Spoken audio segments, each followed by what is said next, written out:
वो कौन है जो सवेरे से चलता रहा और पहुंचा कहीं नहीं। ऐसे चलो कि लक्ष्य तक पहुंचो। आत्मज्ञान किसे कहते हैं? इतनी सी बात आपके समझ में आ जाए और इसी बात को आप जीवन में उतार लो कि भगवान के सिवा मेरा, जगत की किसी वस्तु को अपना मत मानो, क्योंकि यह हर वस्तु भगवान की है। वो कौन है जो दिन रात चलता है पर पहुंचता कहीं नहीं? मैया पीछे वाली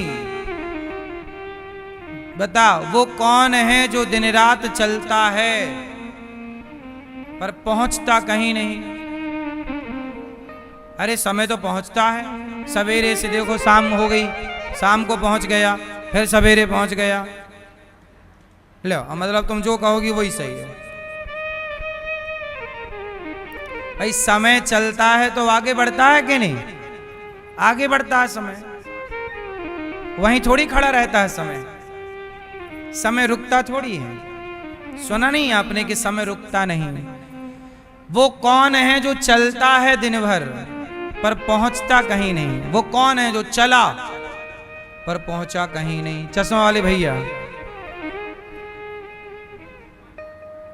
नहीं मन काहे नहीं पहुंचता? मन तो कई बार पड़ोसन तक पहुंच जाता है, नहीं पहुंचता। फिर आपका पड़ोसी कह रहा था सामने वाली खिड़की में एक चांद का टुकड़ा रहता है, उसका मन तो पहुंच गया। वो कौन है जो सवेरे से चला, वो चलता रहा पर पहुंचा कहीं नहीं? कौन? दादाजी मोबाइल से पूछ रहे हैं? नहीं कौन है वो बताओ? है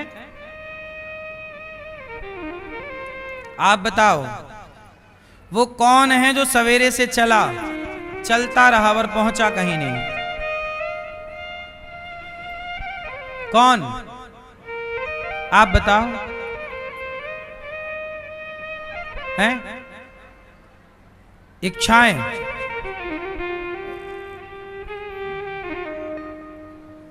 कौन है वो? पीछे वाली मैया बताओ।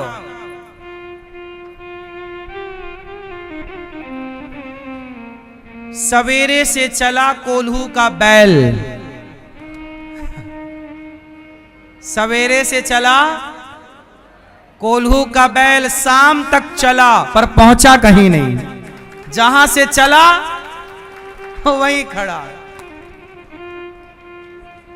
क्योंकि कोल्हू का बैल एक खूंटे से बंधा हुआ था, गोल गोल घूम रहा था। ऐसे ही आप भी संसार से बंधे हो और बंध करके चलते हो, इसलिए चल आप सब रहे हैं पर आप भी पहुंचे कहीं नहीं। इसलिए जब तक जगत के खूंटे से अपने को खोलोगे नहीं, तब तक भगवान तक पहुंचोगे कैसे? पहले खोलो। अच्छा, एक और है जो सवेरे से चला पर पहुंचा कहीं नहीं, कोल्हू के बैल से अतिरिक्त। अब एक मौका और है, बताओ वो कौन है जो सवेरे से चला पर पहुंचा कहीं नहीं? कौन? कौन? और वो यही है। अब बताओ वो कौन? और वो यही है। बताओ वो कौन है जो सवेरे से चला पर पहुंचा कहीं नहीं और वो यही है और आप सबके घर पे है?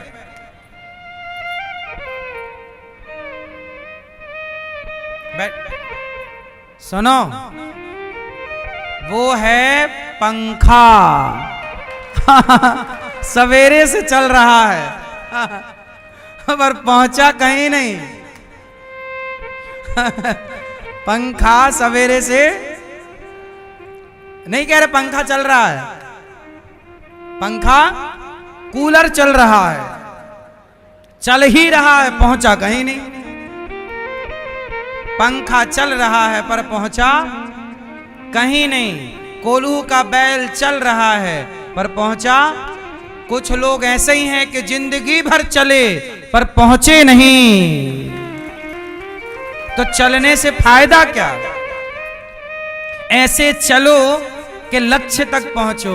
इसलिए कहते हैं अपना लक्ष्य भगवान को बनाओ और ऐसे चलो कि ईश्वर तक, और चले सारी जिंदगी को। आपके पूर्वज, कुछ लोगों के पूर्वज चले, कोई मुक्ति तक पहुंच गया, मोक्ष तक पहुंचा, तो कोई पहुंचा ही नहीं।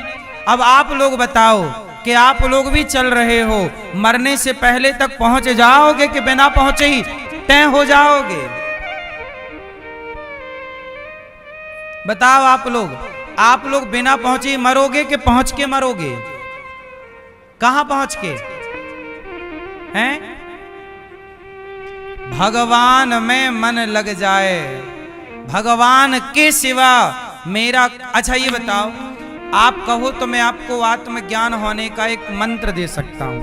लोग कहते ना आत्मज्ञानी, आत्मज्ञानी, अरे ये तो बड़े आत्मज्ञानी हैं, ये तो बड़े संतों को बोला जाता है ये आत्मज्ञानी है। ये कैसे हैं? आत्मबोध। अरे इन्हें तो आत्मबोध हो गया है, ये तो आत्मज्ञानी है, ये तो भगवत प्राप्त संत हैं। अच्छा एक बात बताओ, आत्मज्ञान किसे कहते हैं? आत्मज्ञान कोई आपसे पूछे तो एक लाइन का है, और केवल ये लाइन सुनने के बाद फिर इस पे हम मंथन करेंगे। एक लाइन का आत्मज्ञान है,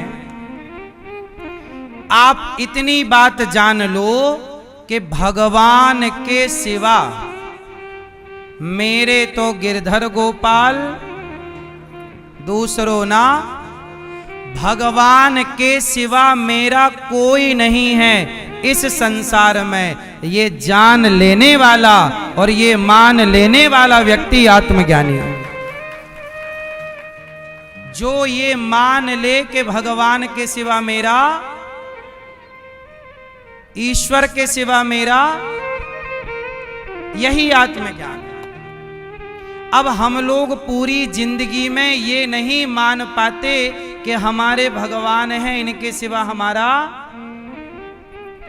हम लोग कहते हैं तुम भी हमारे हो, तुम भी हमारे हो, ये भी हमारा, ये भी हमारा, ये भी है। हम सबको अपना मान लेते हैं, लेकिन मीराबाई ने किसी को अपना, मेरे तो यही है। इतनी सी बात आपके समझ में आ जाए और इसी बात को आप जीवन में उतार लो कि भगवान के सिवा मेरा, जो ये मान लेगा कि ईश्वर के सिवा मेरा कोई नहीं है, मुझे लगता है वही सबसे बड़ा आत्मज्ञानी है, वही भगवान को पाएगा। यही ईश्वर को पाने का मूल मंत्र है। बोलो हाँ या ना? तो एक लाइन का हुआ कि नहीं ज्ञान? अब आप बताओ कि आज से आप भगवान के सिवा किसी को अपना मानोगे?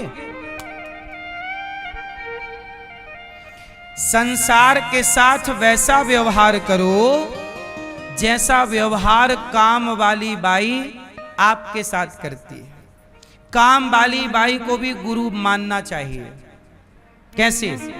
देखो, जैसे काम वाली बाई आपके बच्चे को नहला देती है, उसके मालिश करती है, उसका तेल मालिश पूरा एक माँ की तरह निभाती है पूरे फर्ज।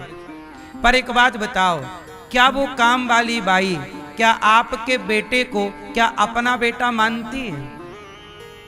काम पूरे करेगी, जिम्मेदारी पूरी निभाएगी, पर वो अपना मानेगी नहीं। वो ये मानेगी कि मेरा बेटा तो घर पे है। वो काम पूरा करेगी आपके घर का, लेकिन आपके घर को अपना नहीं मानेगी। ऐसे ही काम करते हुए जैसे काम वाली बाई आपके काम करते हुए वो आपकी वस्तु को अपना नहीं मानती, ऐसे जगत में काम करते हुए जगत की किसी वस्तु को अपना मत मानो, क्योंकि यह हर वस्तु भगवान की है। और हम इस संसार में केवल काम वाली बाई की तरह, काम वाले नौकर की तरह हम और आप ईश्वर के नौकर हैं। हम सबके मालिक कौन हैं? भगवान। और हम सब भगवान के कौन हैं? नौकर। तो जो व्यक्ति अपने को नौकर की तरह रखे और ईश्वर को क्या मान ले? मालिक। मेरे कौन है? भगवान। भगवान मेरे मालिक हैं और मैं भगवान का। और बेटा मेरा नहीं, मालिक का है। व्यापार मेरा नहीं, मालिक का। जो हर वस्तु परमात्मा की जानकर व्यवहार करे, यही तो आत्मज्ञान है।